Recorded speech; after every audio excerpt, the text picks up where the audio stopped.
नमस्कार, मैं रवीश कुमार। आपने गोदी चैनलों पर भारत की कार्रवाई के कवरेज को देख ही लिया होगा, लेकिन क्या आपने देखा और नोट किया कि जब भारत सरकार की तरफ से विदेश सचिव विक्रम मिस्री प्रेस को संबोधित कर रहे थे, तब उनकी भाषा और बोलने का अंदाज कैसा था? किसी तरह की नाटकीयता नहीं थी, ना आक्रोश का प्रदर्शन था। एक परिपक्व देश को जिस तरह से अपनी बात रखनी चाहिए, उसी तरह से वे रख रहे थे। ठीक उसी समय न्यूज एंकरों की भाषा में उन्माद नजर आ रहा था, अति नाटकीयता और आक्रोश का प्रदर्शन हो रहा था। भारत ने अपनी कार्रवाई से साबित कर दिया कि वह आतंकी कार्रवाई का हर बार जवाब देगा, नतीजों की चिंता नहीं करेगा, दुनिया के दबाव में भी नहीं आएगा। लेकिन इसी समय में गोदी एंकरों ने अपने कवरेज से इन सारी बड़ी बातों को सतही बनाने में कोई कसर नहीं छोड़ी। उनके कवरेज ने एक बार फिर से साबित किया है कि इनका संबंध पत्रकारिता के धर्म से नहीं है, ना इसकी गरिमा और पेशेवर कायदों से है। हाल के वर्षों में कई बार गोदी मीडिया और सरकार की भाषा में समानता देखने को मिली है, लेकिन आज की प्रेस कॉन्फ्रेंस में दोनों की भाषाई दूरी साफ नजर आई। सरकार ने जवाबी कार्रवाई की जानकारी बिल्कुल अलग भाषा और भाव में दी, गोदी मीडिया ने उसका कवरेज बिल्कुल अलग भाषा और उन्माद में किया। आपने गोदी एंकरों के ताव को देखा होगा। दो सवाल पूछने में जिनके पसीने छूट जाते हैं, वो सब आज वीर रस में कवरेज कर रहे थे, लेकिन भारत की तरफ से विदेश सचिव शांत भाव से देश को जानकारी दे रहे थे। राहत की बात है कि अफसरों की जुबान अभी भी एंकरों की जुबान से थोड़ी अलग है, और इस बार तो बहुत अलग नजर आई। आज सुबह, जैसा कि आपको ज्ञात होगा, भारत ने इस तरह के सीमा पार हमलों का जवाब देने और उन्हें रोकने तथा उनका प्रतिरोध करने के अपने अधिकार का प्रयोग किया है। यह कार्यवाही नपीतुली, नॉन एस्केलेटरी, आनुपातिक और जिम्मेदारीपूर्ण है। यह आतंकवाद की इंफ्रास्ट्रक्चर को समाप्त करने और भारत में भेजे जाने वाले संभावित आतंकवादियों को अक्षम बनाने पर केंद्रित है। आपको यह भी स्मरण होगा कि 25 अप्रैल 2025 को संयुक्त राष्ट्र सुरक्षा परिषद ने पहलगाम आतंकवादी हमले पर एक प्रेस वक्तव्य जारी किया था, जिसमें आतंकवाद के इस निंदनीय कार्य के अपराधियों, आयोजकों, फाइनेंसरों और प्रायोजकों को जवाबदेह ठहराने और उन्हें न्याय के दायरे में लाने की आवश्यकता पर जोर दिया गया था।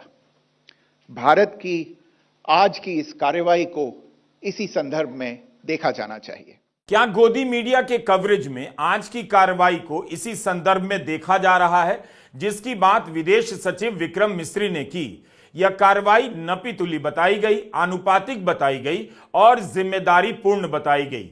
इसी प्रेस कॉन्फ्रेंस में इस बात पर जोर दिया गया, क्या गोदी मीडिया के एंकरों की भाषा में, उनके कवरेज में इस आनुपातिक नपीतुली कार्रवाई का अंश भी है?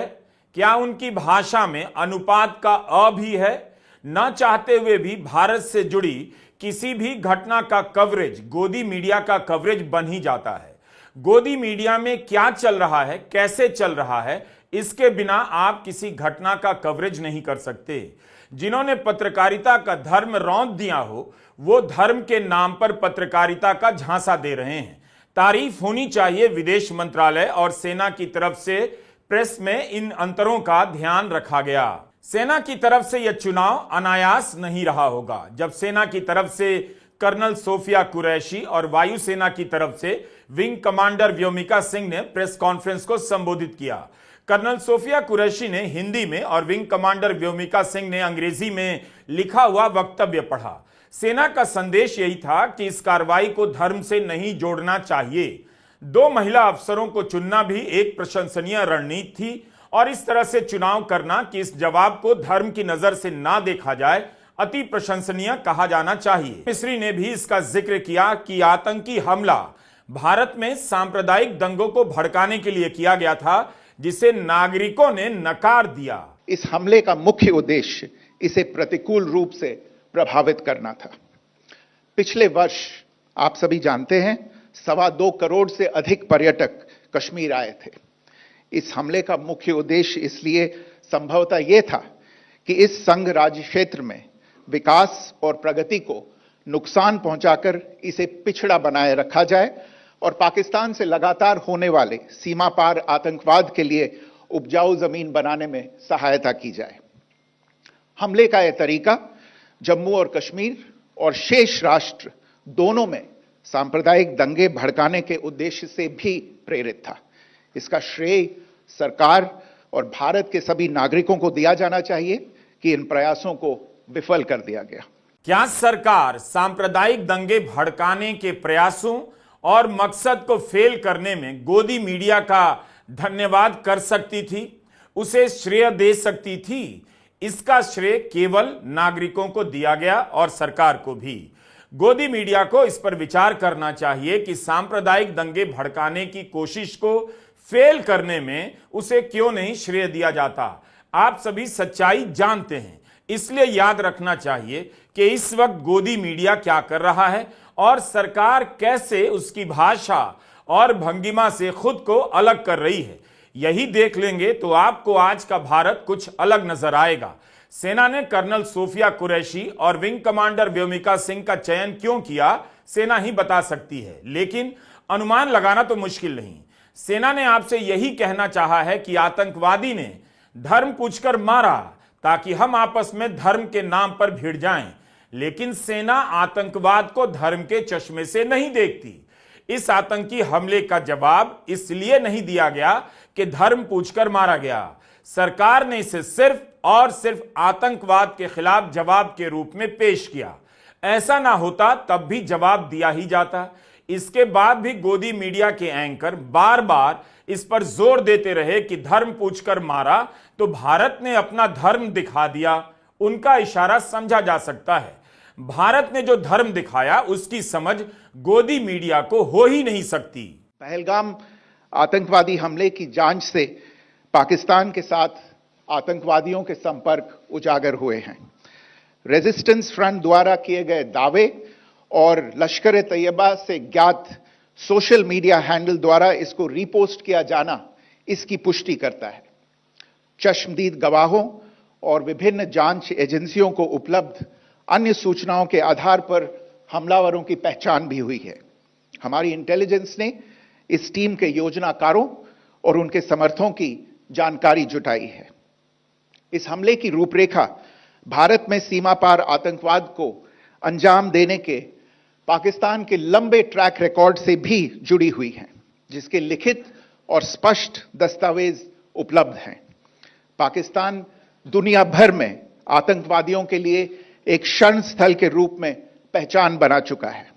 यहां अंतर्राष्ट्रीय स्तर पर प्रतिबंधित आतंकवादी सजा पाने से बचे रहते हैं। इसके अलावा पाकिस्तान ने इस मुद्दे पर विश्व और फाइनेंशियल एक्शन टास्क फोर्स जैसे अंतर्राष्ट्रीय मंचों को जानबूझकर गुमराह करने के लिए भी जाना जाता है। साजिद मीर का मामला, जिसमें इस आतंकवादी को पाकिस्तान ने मृत घोषित कर दिया था और फिर अंतर्राष्ट्रीय दबाव के परिणाम स्वरूप वो जीवित पाया गया, इसका सबसे स्पष्ट उदाहरण है। भारत ने पहलगाम हमलावरों की पहचान कर ली है। विक्रम मिस्री ने उनके बारे में प्रेस कॉन्फ्रेंस में दावा किया, लेकिन इसके अलावा अतिरिक्त जानकारी नहीं दी कि ये कौन थे, इनके नाम क्या हैं।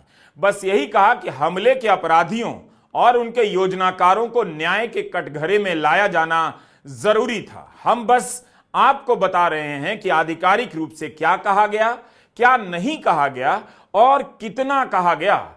विक्रम मिस्री ने कहा कि भारत के विरुद्ध आगे भी आतंकी हमले की योजना थी, इसलिए यह कदम उठाया गया।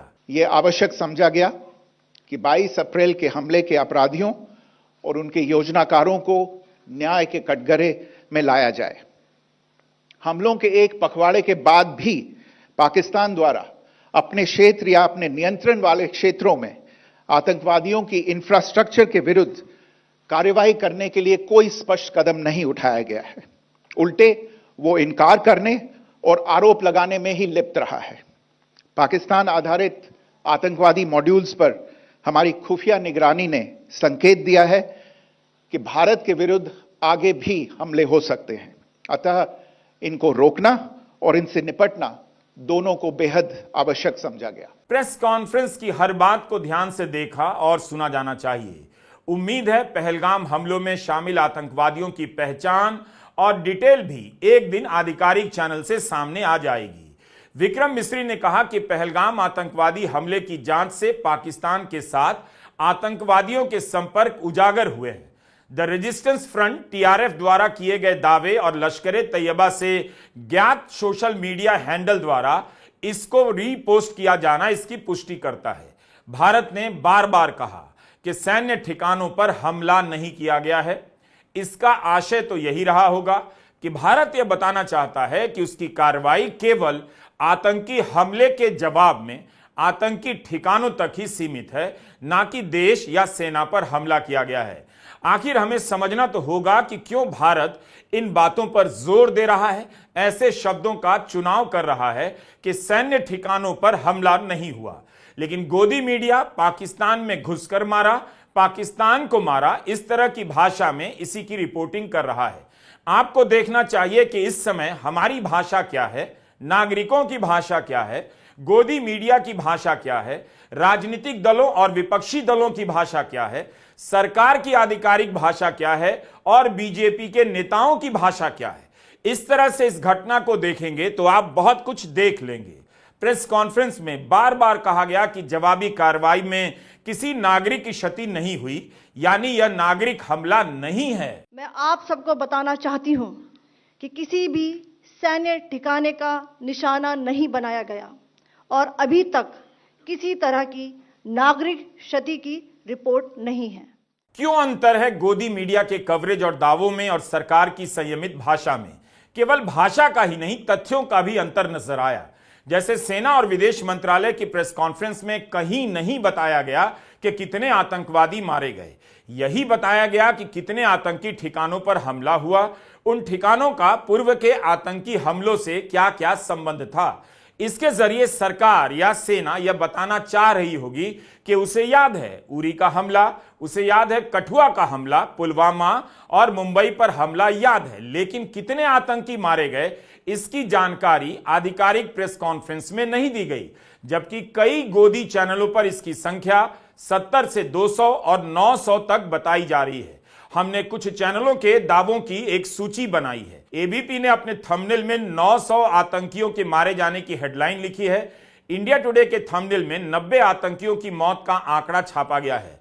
रिपब्लिक ने लिखा है कि लश्कर की टॉप लीडरशिप समाप्त कर दी गई है। एनडीटीवी ने सूत्रों के हवाले से अपने थंबनेल में लिखा है 70 आतंकी मारे गए। YouTube channel one India news ने लिखा कि 10 सेकंड में 200 आतंकी मारे गए। न्यूज 18 के एंकर ने ट्वीट कर जानकारी दी 70 आतंकी मारे गए। क्या ये गोदी चैनल देश का मजाक नहीं उड़ा रहे? इनके पास 70 आतंकियों के मारे जाने से लेकर 900 आतंकियों के मारे जाने की संख्या कहां से आ रही है? अगर कोई इन्हें बता रहा है तो इसे आधिकारिक तौर पर क्यों नहीं कहा गया?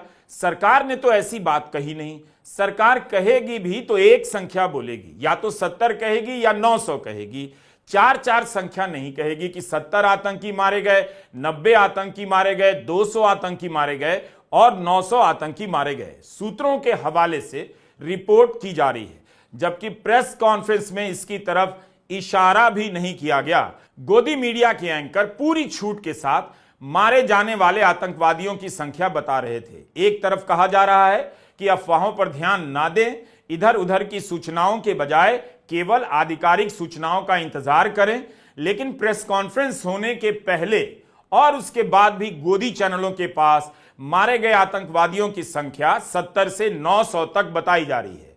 अगर यह संख्या प्रसारित हो रही थी तो नोट किया जाना चाहिए कि आधिकारिक प्रेस कॉन्फ्रेंस में यह संख्या नहीं बताई गई है। पहलगाम हमले के 3 दिन बाद 26 अप्रैल को सूचना प्रसारण मंत्रालय ने एक नोटिस जारी कर बाकायदा चेतावनी दी कि आधिकारिक सूचनाओं को ही फॉलो करें। इस नोटिस में साफ साफ लिखा है कि सूत्रों के हवाले से आने वाली जानकारी से बचें। सैन्य ऑपरेशन और मूवमेंट के लाइव कवरेज की मनाही की गई। कहा गया कि राष्ट्रीय सुरक्षा के हित में ऐसे शॉट नहीं दिखाएं और सूत्रों के हवाले से रक्षा ऑपरेशन पर रिपोर्टिंग ना करें। न्यूज चैनलों, एजेंसियों और सोशल मीडिया यूजर्स को हिदायत दी गई कि कानून के दायरे में रहकर ही सुरक्षा मामलों पर रिपोर्टिंग करें। इस नोटिस में लिखा है कि कारगिल युद्ध, मुंबई हमले और कांधार हाईजैकिंग के संदर्भ में बिना रोक टोक की कवरेज से राष्ट्रीय सुरक्षा को क्षति पहुंची। इन घटनाओं से जिम्मेदारी के साथ की गई रिपोर्टिंग की अहमियत रेखांकित की जाती है। सरकार की आधिकारिक प्रेस कॉन्फ्रेंस में यही बताया गया कि 9 आतंकी ठिकानों पर हमला हुआ। उनकी तस्वीरें भी प्रेस कॉन्फ्रेंस में दिखाई गईं। सैयदना बिलाल कैंप, मुजफ्फराबाद, यह एक जैश ए मोहम्मद का स्टेजिंग एरिया है। यह हथियार, विस्फोटक और जंगल सर्वाइवल ट्रेनिंग का केंद्र भी था। गुलपुर कैंप, कोटली, यह एलओसी से 30 किलोमीटर दूर था। लश्कर ए तोयबा का बेस था जो रजौरी, पुंछ में सक्रिय था।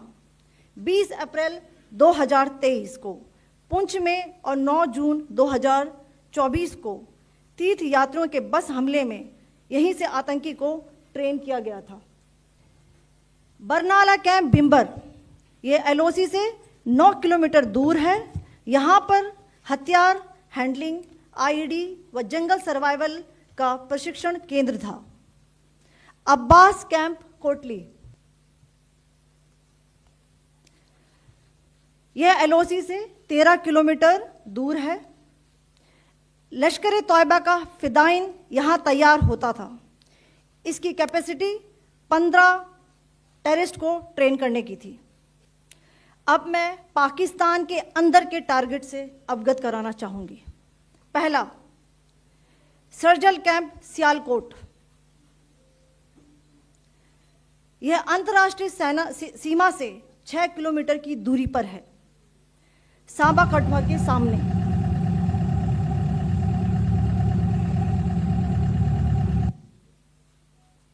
मार्च 2025 में जम्मू एंड कश्मीर पुलिस के 4 जवानों को की जो हत्या की गई थी, उन आतंकवादियों को इसी जगह पर ट्रेन किया गया था।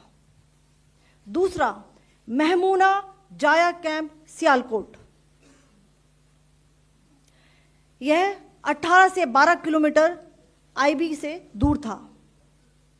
हिजबुल मुजाहिदीन का बहुत बड़ा कैंप था।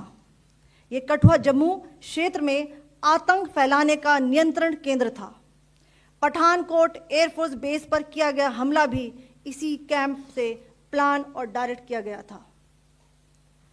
मरकज ताइबा, मुरीद के, यह आईबी से 18 से 25 किलोमीटर दूरी पर है। 2008 के मुंबई हमले के आतंकी भी यहीं से प्रशिक्षित हुए थे। अजमल कसब व डेविड हेडली भी यहां ट्रेन हुए थे। मरकज सुभान अल्लाह, भावलपुर, यह इंटरनेशनल बाउंड्री से 100 किलोमीटर दूर है। जैश ए मोहम्मद का मुख्यालय था। यहां पर रिक्रूटमेंट, ट्रेनिंग व इंडोक्ट्रिनेशन का केंद्र भी था। शीर्ष आतंकी अक्सर यहां आते थे। केवल 25 मिनट में रात के 1:05 से लेकर 1:30 बजे के बीच 9 ठिकानों पर हमला हुआ। सरकार ने अपनी तरफ से केवल जवाबी हमला किया है, उन्हीं ठिकानों पर किया है जहां के बारे में उसके पास सबूत हैं कि भारत विरोधी आतंकी हमलों की तैयारी की जा रही है। विदेश सचिव ने इसका भी उल्लेख किया कि पाकिस्तान ने संयुक्त राष्ट्र सुरक्षा परिषद के वक्तव्य से टीआरएफ का नाम हटवाने की कोशिश की। सुरक्षा परिषद द्वारा हमले की निंदा करने के लिए जारी किए गए वक्तव्य में टीआरएफ का नाम शामिल नहीं था। जनवरी 2023 से ही भारत ने टीआरएफ को आतंकी संगठन घोषित किया हुआ है। पाकिस्तान के विदेश मंत्री मोहम्मद इशाक डार ने पाकिस्तान की संसद में बयान देते हुए खुद जानकारी दी है कि भारत द्वारा टीआरएफ के खिलाफ सबूत नहीं दिए जाने के कारण नाम हटवाने की मांग की गई। एक समूह ने खुद को रेजिस्टेंस फ्रंट, टीआरएफ कहते हुए इस हमले की जिम्मेदारी ली है। यह समूह संयुक्त राष्ट्र द्वारा प्रतिबंधित पाकिस्तानी आतंकवादी समूह लश्कर ए तैयबा से जुड़ा हुआ है। यह उल्लेखनीय है कि भारत ने मई और नवंबर 2024 में संयुक्त राष्ट्र की 1267 कमेटी की सैंक्शंस मॉनिटरिंग टीम को अर्धवार्षिक रिपोर्ट प्रस्तुत की थी, जिसमें टीआरएफ के बारे में साफ इनपुट दिए गए थे। इससे पाकिस्तान स्थित आतंकवादी समूहों के लिए कवर के रूप में टीआरएफ की भूमिका सामने आई थी। इससे पहले भी दिसंबर 2023 में भारत ने इस टीम को लश्कर-ए-तैयबा और जैश-ए-मोहम्मद के बारे में सूचित किया था, जो टीआरएफ जैसे छोटे आतंकवादी समूहों के माध्यम से अपनी गतिविधियों को संचालित कर रहे हैं। इस संबंध में 25 अप्रैल को यूएन सिक्योरिटी काउंसिल प्रेस वक्तव्य में टीआरएफ के संदर्भ को हटाने के लिए पाकिस्तान के दबाव पर भी ध्यान दिया जाना चाहिए। विदेश सचिव विक्रम मिस्री का बयान हिंदी में 8 मिनट के करीब लंबा था। इसे लिखने में विदेश मंत्रालय के अफसरों ने कितनी बार मेहनत की होगी, कितनी बार लिखा होगा, कितनी बार पढ़ा गया होगा। एक एक शब्द का मूल्यांकन किया गया होगा कि किसका क्या मतलब निकाला जाएगा। उम्मीद है उनके बयानों को गोदी मीडिया के चैनलों पर पर्याप्त जगह दी जा रही होगी। गोदी चैनलों पर सिंदूर और सुहागिन की मांग उजाड़ने का बदला लेने पर बहुत जोर है। सेना और सरकार की प्रेस कॉन्फ्रेंस में ऑपरेशन सिंदूर ही कहा गया, लेकिन यह नाम किसने रखा, कैसे रखा गया, क्यों रखा गया, इसके बारे में नहीं बताया गया। लेकिन गोदी मीडिया के कवरेज में सुहागिन और सिंदूर को लेकर हेडलाइन खूब बनाई जा रही है। आखिर गोदी मीडिया को कौन सूत्र बता रहा है कि ऑपरेशन सिंदूर का नाम प्रधानमंत्री मोदी ने रखा? क्या सूत्रों की अलग से कोई प्रेस कॉन्फ्रेंस चल रही है? हम फिर से यह दोहराना चाहते हैं कि हम यह बात कर रहे हैं कि जिस तरह से सरकार ने अपनी कार्रवाई को पेश किया और जिस तरह से गोदी मीडिया ने देश के सामने पेश किया, दोनों में कितना अंतर है और यह अंतर क्यों है। न्यूज 18 को सूत्रों ने बताया है कि सिंदूर नाम मोदी जी ने बैठक में सेना को दिया था। न्यूज 18 के एक टिकर में लिखा गया कि भारतीय सेना ने बेटियों के सुहाग का बदला लिया है। स्क्रीन पर फ्लैश किया जाता रहा कि सबसे बड़ी खबर, सबसे पहले कवरेज। एक चैनल पर हमने बातचीत होते हुए सुनी कि सिंदूर उजाड़ा गया तो सिंदूर खेला कर दिया गया। एक चैनल का रिपोर्टर ओम शांति ओम का डायलॉग याद कर बताने लगा कि सिंदूर की कीमत तुम क्या जानो। अपनी रिपोर्टिंग में उतार चढ़ाव के साथ भावावेश पैदा करने की कोशिश की जा रही है। तथ्यों की गलती से लेकर वर्तनी की गलती भी मिल जाती है। इन सबके साथ गोदी मीडिया का कवरेज ऐसे चला जा रहा है जैसे कुछ दिनों के लिए उन्हें कंटेंट मिल गया हो। सबका ध्यान उन्हीं पर है। होना भी चाहिए कि जो सवाल पूछे जाने चाहिए वो न तब पूछ रहे थे, ना अब पूछ रहे हैं, ना आगे पूछ पाएंगे। हम और आप आधिकारिक जानकारी की बंदिशों से बंधे हैं और गोदी मीडिया हवाई बातें किए जा रहा है। प्रेस कॉन्फ्रेंस में इसकी जानकारी नहीं दी गई कि पाकिस्तान की तरफ से जवाबी कार्रवाई में भारत के किसी नागरिक की मौत हुई है या नहीं, भारत को कोई नुकसान हुआ है या नहीं। हमले के बाद देर रात एलओसी पर कई जगहों पर फायरिंग की घटना अखबारों में रिपोर्ट हुई है। टाइम्स ऑफ इंडिया ने पीटीआई के हवाले से रिपोर्ट किया है। जम्मू कश्मीर प्रशासन के अधिकारियों से बातचीत के आधार पर जानकारी दी गई है कि नियंत्रण रेखा के पास के गांव में पाकिस्तान की तरफ से हुई गोलीबारी में 7 लोगों की मौत हुई। ये हमले नागरिक इलाकों पर हुए और इनमें 38 लोगों के घायल होने की खबर है। रिपोर्ट में लिखा है कि यह हमले ऑपरेशन सिंदूर की कार्रवाई के बाद किए गए। अमर उजाला और जागरण ने रिपोर्ट किया है कि 10 लोग मारे गए, 50 लोग घायल हुए। कहीं घायलों की संख्या 38 है तो कहीं 48 तो कहीं 50। अपुष्ट खबरों से पंजाब और जम्मू कश्मीर के इलाके में भारत के प्लेन क्रैश होने की जानकारी भी दी जा रही है, मगर फिलहाल इसे लेकर स्थिति स्पष्ट नहीं है। आधिकारिक रूप से पुष्टि नहीं की गई है। हमले के बाद पाकिस्तान ने अपने जवाब में कहा है कि 31 लोगों की मृत्यु हुई है। देर रात पाकिस्तानी सेना ने अपने जवाब में कहा कि यह हमला भारत की जमीन से किया गया और उनके सभी विमान अब तैयार हैं। यह भी कहा कि ऑपरेशन सिंदूर का जवाब दिया जाएगा। भारत के राजनयिक मिशन के प्रभारी को बुलाकर पाकिस्तानी सरकार द्वारा हमले का विरोध जताया गया है। देर रात हुई गोलीबारी के बाद सीमावर्ती राज्यों में प्रशासन चौकन्ना हो गया है। पंजाब में फिरोजपुर, पठानकोट, फजिल्का, अमृतसर, गुरदासपुर में स्कूल बंद किए गए हैं। राजस्थान के सभी सीमावर्ती जिलों में हाई अलर्ट है। बीकानेर और जोधपुर के एयरपोर्ट बंद कर दिए गए हैं। श्रीगंगानगर, बीकानेर, जैसलमेर और बाड़मेर के सभी सरकारी और निजी स्कूल बंद कर दिए गए हैं। पूरे उत्तर प्रदेश में रेड अलर्ट जारी कर दिया गया है। संवेदनशील निर्माणों के आसपास सुरक्षा बढ़ा दी गई है। कई शहरों की विमान सेवाएं रद्द कर दी गई हैं। भारतीय विमान कंपनियों ने कहा है कि जिनके टिकट रद्द होंगे उनका पैसा पूरा वापस किया जाएगा।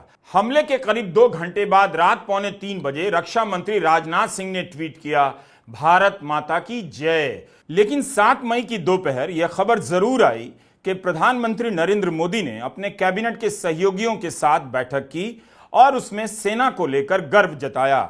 यह खबर भी सूत्रों के हवाले से रिपोर्ट की गई है। सुबह 7:45 बजे विदेश मंत्री जयशंकर का ट्वीट आता है, दुनिया को आतंकवाद के प्रति जीरो टॉलरेंस दिखाना चाहिए। सुबह 9:30 बजे गृह मंत्री अमित शाह ने ट्वीट करते हुए लिखा, हमें अपने सैन्य बलों पर गर्व है। ऑपरेशन सिंदूर पहलगाम में हमारे निर्दोष भाइयों की क्रूर हत्या के जवाब में भारत की प्रतिक्रिया है। इंडिया और उसके नागरिकों पर होने वाले किसी भी हमले के खिलाफ मोदी सरकार उपयुक्त जवाब देने के लिए तैयार है। भारत आतंकवाद को उसकी जड़ों से मिटाने के लिए प्रतिबद्ध है। चूंकि ऐसे वक्त में विपक्ष की निशानदेही भी की जाती है, इसलिए यह भी बताना जरूरी है कि विपक्ष की क्या प्रतिक्रिया रही। कांग्रेस कार्य समिति ने प्रस्ताव पास कर सरकार से कड़ी कार्रवाई की मांग की थी और सरकार के साथ खड़े रहने का आश्वासन दिया था। सर्वदलीय बैठक में सभी विपक्षी दलों ने एक स्वर से सरकार के साथ रहने का भरोसा दिया। सुबह 8:16 पर राहुल गांधी ने ट्वीट पर लिखा, हमें अपने सशस्त्र बलों पर गर्व है, जय हिंद। सुबह 7:45 बजे अखिलेश यादव ने ट्वीट किया, पराक्रमो विजयते। तेजस्वी यादव ने सुबह 2:33 पर ट्वीट किया, लिखा कि जय हिंद, जय भारत, ना आतंक रहे ना अलगाववाद रहे, हमें अपने वीर जवानों और भारतीय सेना पर गर्व है। सुबह 7 बजे विस्तृत बयान भी तेजस्वी ने जारी किया। तमिलनाडु के मुख्यमंत्री M.K. स्टालिन, पश्चिम बंगाल की मुख्यमंत्री ममता बनर्जी, झारखंड के मुख्यमंत्री हेमंत सोरेन, सभी ने इस कार्रवाई के प्रति अपने समर्थन में बयान जारी किया है। वर्किंग कमेटी में हमारा डिस्कशन हुआ, पूरा समर्थन, full support to our forces, best wishes to them, much love to them, complete support from the Congress party and the Congress working committee. Pakistan और पाक अधिकृत कश्मीर से उत्पन्न होने वाले आतंकवाद के सभी रूपों के विरुद्ध भारत की राष्ट्रीय नीति बहुत स्पष्ट और अडिग है। महान भारत देश की राष्ट्रीय एकता और अखंडता की रक्षा के लिए सभी स्तर पर एकजुटता की सर्वाधिक जरूरत है। भारतीय राष्ट्रीय कांग्रेस देश के वीर जवानों के साथ कंधे से कंधे मिलाकर खड़ी है। इन सब के बीच ऑल्ट न्यूज के फैक्ट चेकर मोहम्मद जुबैर ने कमाल कर दिया है। वे न सिर्फ भारत में चल रहे फेक प्रोपेगेंडा को उजागर कर रहे हैं, बल्कि पाकिस्तानी हैंडल से चल रहे प्रोपेगेंडा की भी पोल खोल रहे हैं। जैसे एक तस्वीर में दिखाया जा रहा था कि भारत का रफाल विमान है, जुबैर ने दिखाया कि पाकिस्तान का ही ट्रेनिंग विमान है जो पहले कभी दुर्घटनाग्रस्त हुआ था। जुबैर ने एक्स पर ऐसे कई पाकिस्तानी अकाउंट को उजागर किया है जो भारतीय सेना के अधिकारी बनकर उनका नाम रखकर प्रोपेगेंडा फैला रहे हैं। जुबैर ने बताया है कि ये लोग पाकिस्तान के हैंडलर हैं और भारत के राइट विंग हैंडल वाले इनके झांसे में आ गए हैं, इनकी बातों का प्रचार करने लग जाते हैं। तो आप ऐसा मत कीजिए, ध्यान रखिए किसे फॉलो कर रहे हैं। सिर्फ इसलिए कि कोई सिख बनकर मुसलमानों के खिलाफ अनाप शनाप लिख रहा है, उसे फॉलो ना करें। जुबैर ने बताया है कि कैसे एक फर्जी पाकिस्तानी अकाउंट अपने आप को कांग्रेस का समर्थक बताकर अनाप शनाप लिख रहा है और उसे पाकिस्तान के पत्रकार प्रमोट कर रहे हैं।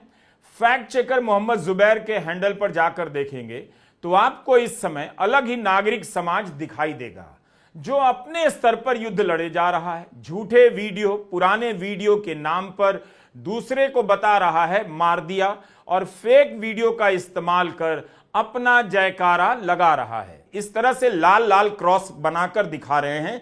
यह सब भ्रामक जानकारियां हैं। भारत के लोग भी अति उत्साह में ऐसी तस्वीरें ट्वीट कर रहे हैं जो हैं इस्राएल की, लेकिन दावा कर रहे हैं पाकिस्तान की है। कई लोग इस हमले को बढ़ा चढ़ाकर दिखाने के लिए पुराने वीडियो साझा कर रहे हैं। यहां तक कि वीडियो गेम के क्लिप वायरल किए जा रहे हैं। जुबैर को ट्वीट करना पड़ा कि यह तो वीडियो गेम का सीन है और लोग पाकिस्तान पर भारत के हमले को बताकर साझा कर रहे हैं। बम गिरने का वीडियो वायरल हुआ तो जुबैर ने उसके नीचे नोट डाला है, यह एक पुरानी घटना है जिसका ऑपरेशन सिंदूर से कोई लेना देना नहीं।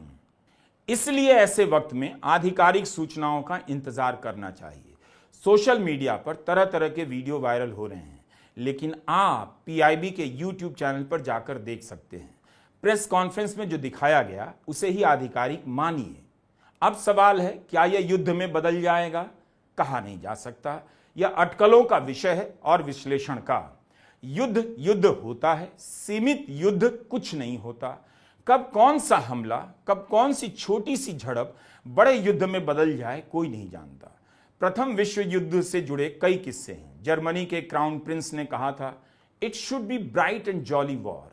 सबको लगा युद्ध थोड़े दिनों की बात है, मौज मस्ती कर लौट आएंगे। जब ब्रिटेन प्रथम विश्व युद्ध में शामिल होने जा रहा था, तब वहां की जनता कह रही थी, boys would be back by Christmas. जनता को लगा युद्ध लंबा नहीं चलेगा, नौजवान लड़के घर लौट आएंगे। प्रथम विश्व युद्ध 4.5 साल तक चल गया। 1.5 से 2 करोड़ लोग मारे गए। हमले को आप कोई भी नाम दें, वह कब युद्ध में बदल जाएगा और युद्ध कब तक चलेगा, इसका इतिहास लिखा जा चुका है। हमारे पास इसका जवाब नहीं कि युद्ध होगा या नहीं। इसका जवाब जरूर है कि युद्ध से केवल और केवल विनाश होता है। युद्ध के उन्माद से विनाश होता है। यह जवाब युद्ध के इतिहास पर लिखी अनगिनत किताबों में दोहराया गया है। बड़े बड़े कवियों ने लिखा है, बड़े बड़े लेखकों ने कहा है, बड़े बड़े विचारकों ने कहा है। इसी के साथ समाचार समाप्त हुए। नमस्कार, मैं रवीश कुमार।